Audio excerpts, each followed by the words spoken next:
Hey guys, in this lesson we're going to talk about offline running. What is offline running?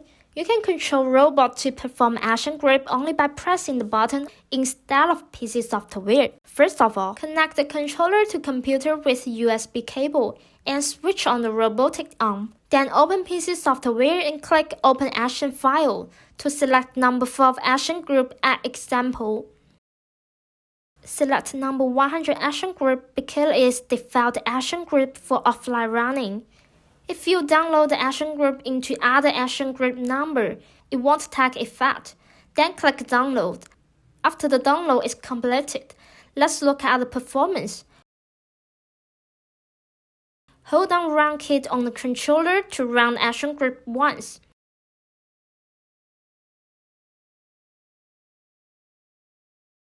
If you want to run action grip repeatedly, you can hold down the buttons for 3 seconds.